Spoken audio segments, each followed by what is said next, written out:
ആലപ്പുഴയിൽ എന്തൊക്കെ വിഷയങ്ങളാണ് ഇത്തവണ ഈ തെരഞ്ഞെടുപ്പിനിടയിൽ ചർച്ചയാകുന്നത്? ഈ പറയുന്നത് പോലെ നഗരസഭയിലൊക്കെ തുടർഭരണം തന്നെ ലക്ഷ്യമിടുന്നുണ്ട് എന്നൊക്കെ മനസ്സിലാക്കുന്നുണ്ട്. അവിടെ എവിടെ എത്തി നിൽക്കുന്നു പ്രചാരണങ്ങളൊക്കെ?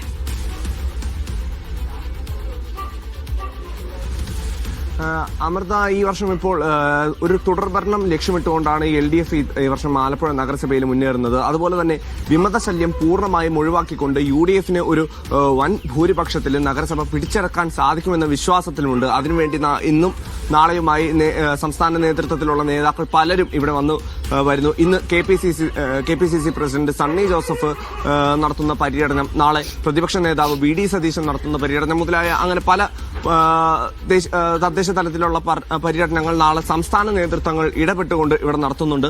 മാത്രമല്ല BJPയും ഒരു ഭൂരിപക്ഷം ഇവിടെ പ്രതീക്ഷിക്കുന്നുണ്ട്. ഇപ്പോൾ നമ്മളോടൊപ്പം ഉള്ളത് 3 തവണ ഇവിടെ കൌൺസിലറായി നിൽക്കുകയും അതുപോലെ തന്നെ കഴിഞ്ഞ തവണത്തെ നഗരസഭ അധ്യക്ഷയുമായിരുന്ന സൗമ്യ രാജൻ, അഥവാ നമ്മുടെ എല്ലാം ഇന്ദു ടീച്ചർ എന്നാണ് ഇവിടെ അറിയപ്പെടുന്നത്. ഇന്ദു ടീച്ചറാണ് കഴിഞ്ഞ തവണത്തെ നഗരസഭ അധ്യക്ഷ കൂടിയായിരുന്നു. ഈ തവണ എങ്ങനെയാണ് വിജയപ്രതീക്ഷ?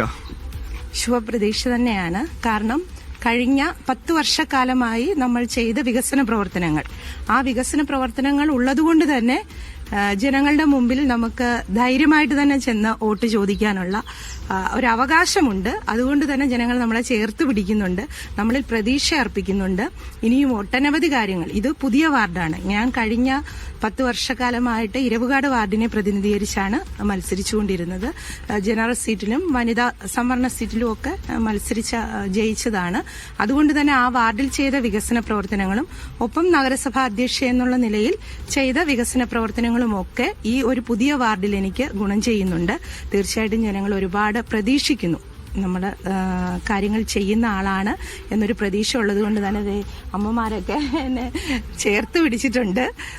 കൂടെയുണ്ട് എല്ലാവരും ഉണ്ട്. എല്ലാവരും എന്നോടൊപ്പം തന്നെ പ്രവർത്തനത്തിന് എല്ലാവരും ഇറങ്ങുന്നുണ്ട്. അതൊക്കെ എനിക്ക് സന്തോഷം തരുന്ന കാര്യമാണ്. നമ്മളൊരു വാർഡിൽ ചെല്ലുമ്പം, പരിചയമില്ലാത്ത ഒരു വാർഡിൽ ചെല്ലുമ്പം നമ്മളോടൊപ്പം അവര് വോട്ട് ചോദിച്ച് നമ്മുടെ കൂടെ അങ്ങ് വരിക എന്ന് പറയുമ്പോൾ അതൊരു വലിയ സന്തോഷം, ഒരു സപ്പോർട്ടാണ്.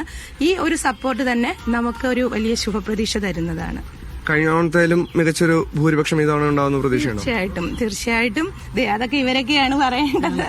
ഞങ്ങൾ അതിനാണ് രാവിലെ മുതൽ വൈകുന്നേരം വരെ ടീച്ചറിന്റെ കൂടെ നടന്ന് ഒരുപാട് കാര്യങ്ങൾ ഞങ്ങൾ ഉപേക്ഷിച്ചിട്ടാണ്, ഇപ്പം വീട് തന്നെ ഉപേക്ഷിച്ചിട്ടാണ് ടീച്ചറിനോട് നടക്കുന്നത്. ഞങ്ങൾക്ക് ഭൂരിപക്ഷത്തില് ഞങ്ങൾക്ക് ജയിപ്പിച്ചെടുക്കണം. അമ്മമാരുടെ മുഖം നോക്കി അറിയാലോ അവര് എത്രമാത്രം നമ്മളെ സ്നേഹിക്കുന്നുണ്ട്. പണ്ടുകാലം പോലെ എന്റെ അമ്മയും അച്ഛനും എല്ലാം നമ്മുടെ ഈ ഇടതുപക്ഷ പാർട്ടിയാണ്.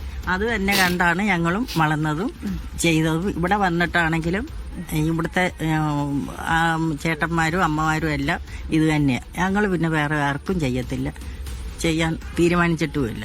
സർക്കാർ ചെയ്ത അത്രേ ഉള്ളൂ ഉപകാരങ്ങള് അത് തന്നെ ജനങ്ങളെ ചേർത്ത് പിടിക്കുന്ന കാര്യങ്ങളാണ്. ഇപ്പൊ ക്ഷേമ പെൻഷൻ ആയിക്കോട്ടെ, റോഡുകളുടെ വികസനങ്ങളായിക്കോട്ടെ, ഹോസ്പിറ്റലുകളുടെ വികസനങ്ങൾ, ഇതെല്ലാം ആലപ്പുഴ നഗരത്തിൽ LDF വലിയ ശുഭപ്രതീക്ഷയിൽ തന്നെയാണ്. ഈ ഭരണ നേട്ടങ്ങളൊക്കെ എണ്ണി പറഞ്ഞ് അതൊക്കെ വോട്ടാക്കാൻ കഴിയും എന്നുള്ളൊരു പ്രതീക്ഷയിൽ തന്നെയാണ് അവിടെയുള്ള ആളുകളൊക്കെ ഉള്ളത്. വിവരങ്ങളാണ് ഇസ്സത്ത് സുൽഫിക്കർ നൽകിയത്.